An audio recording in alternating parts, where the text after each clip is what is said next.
What? Restate everything that you said before. Your name. Oh, my name is Ernestine Berry.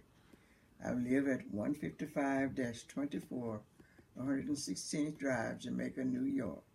I was born February the 28th, 1915. I am 103 years old and in pretty good health. All right. My first question is, where did you live and how old were you during the Civil Rights Movement? Oh, Lord. Take your time. How old I was?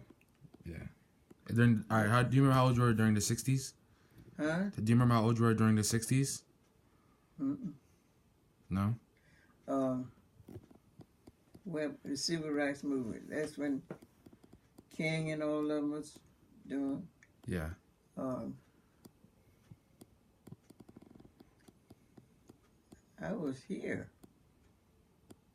I was here in New York during the time of King's March and going on. Okay.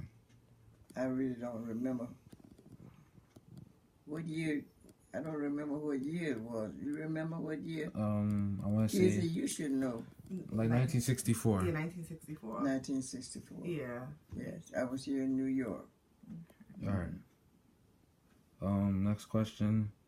How do you remember their movements affecting your education? Huh? How do you remember the Civil Rights Movement affecting your education? Affect my education? Yeah. I had my education already. To me, it bothered me in a way, the way they treated Negroes, I didn't like that, but it wasn't nothing I could do about it, but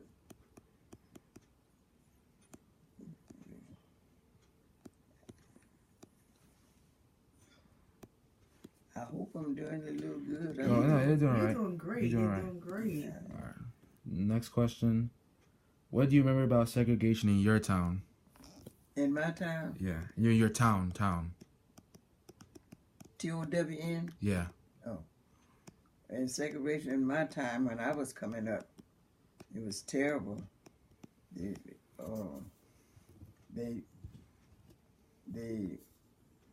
white people treated black people very bad.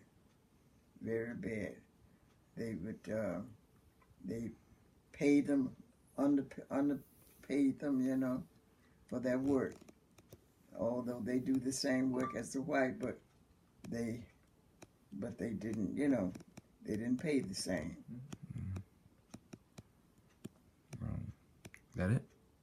Yeah, yeah. All right, next question. Describe one good memory you have of this period in American history. Or describe one good memory you had during the Civil Rights Movement. One good memory you had. One good memory I had during the Civil Rights. One good memory you have. Oh, gosh.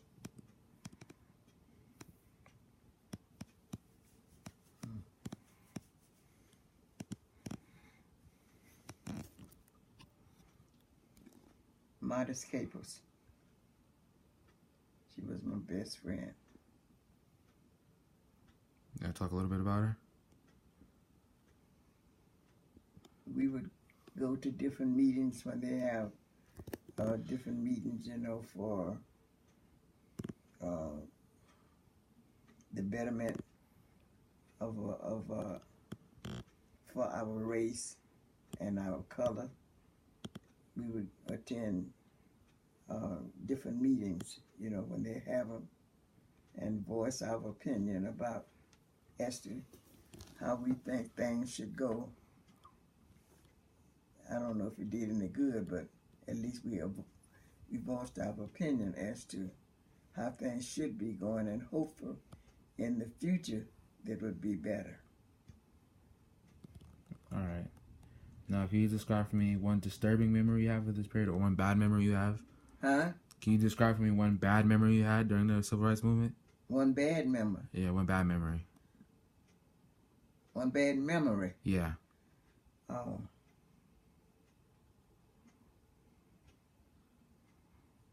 I really don't have no bad memory. None at all, none you can remember?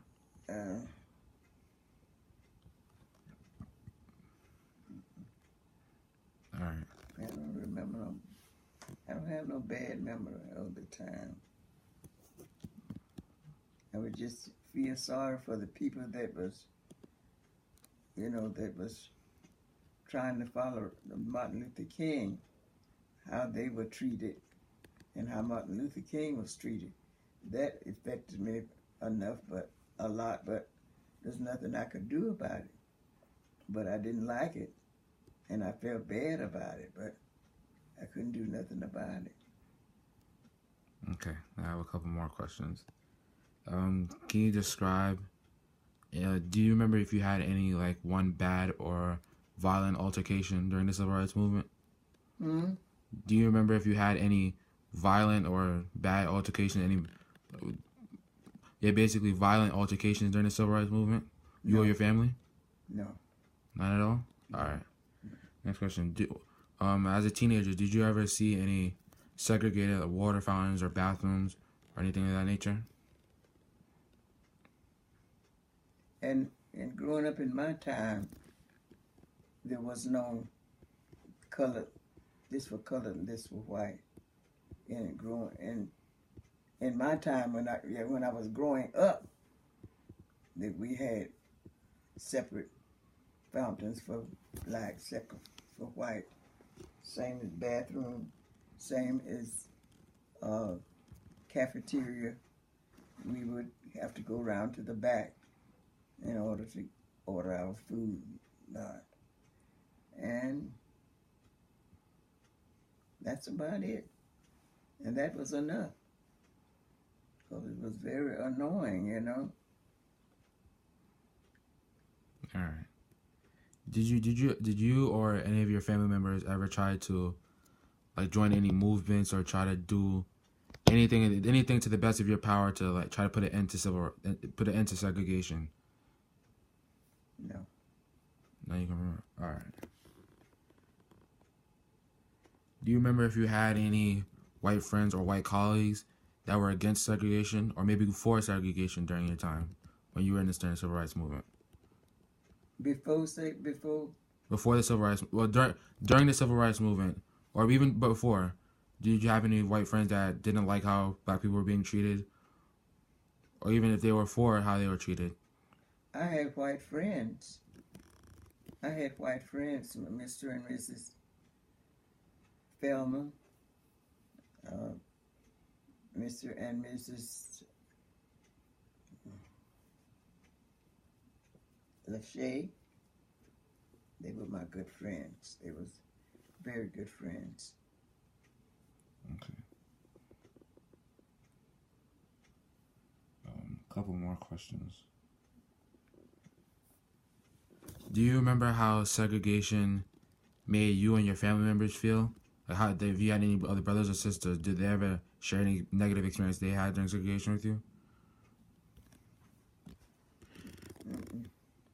Not you can remember? No, I don't know. We all, didn't like it, the way we were treated, We didn't like it, but there was nothing we could do about it, That was the thing in those days, Okay. During your time, can you remember any propaganda or any like signs, symbols, or like posters that represented segregation? Like how they made you feel when you saw them? Like anything, a commercial, anything that you saw that represented segregation, how did it make you feel? Well, one thing I saw, this is when I was growing up, young. We had a family of 7, the Johnson family. Okay. Mr. and Mrs. Johnson, they had 7 children. And he had a nice farm. One day he was plowing in his field, and he plowed down like to the end of the row, and it was a forest at the end of the row. He stopped his mule there, and went into the forest. I guess he went. Maybe we say he went to the restroom, to use it as a restroom, and he never came back. He never came back. And we always wondered what happened to him. But he never come back. Years and years passed, and he never came back. His sons had to take over the field. You know, we was farming, and they had to take over the field and take over the crops and everything, because he never did come back. All right. 2 more questions. Who did you look for, or it could be anybody, it doesn't have to be famous, anybody that you look to for inspiration during the segregation times? Anybody you look for who inspired you to be better than who you are? Well, one was my teacher when I was going to school, Mrs. Davis. She took an interest in me, you know, and, you know, to help me. And then subjects that I didn't understand or having a problem with understanding, she would keep me after school and carry me over, you know, to make me understand how this worked, this problem worked. Because I don't like arithmetic, and I just couldn't get it, you know.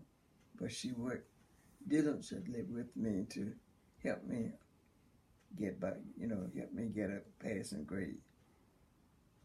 All right, my last question. How do you think civil rights has progressed since the civil rights movement? How do you think we're doing how do you think we're doing between black and white? How do you think people are getting along? How do you think segregation has affected how we are in 2018? How would you say segregation is in 2018? Well, I know it's better. The black and the white are getting along better. One reason is because the Negroes are getting, I would put it as say Negroes, are getting a better education, and that enabled them to get good jobs like the white, although they don't like it because we're getting a good education. They put stumbling blocks in our way, the first chance they get to keep us from getting an education, but it's out there, and if you really want to get an education, you can do it. It's left up to you as an individual as to if you want to make things better. All right. I could just state your name and who you are just one last time. Huh? State your name and who you are one last time. Oh, my name is Ernestine Berry. On my address. No, just how old you are. My name is Ernestine Berry, and I'm an old lady, and I was born February the 28th, 1915. 103 years old, thanks to God. All right. Thank you.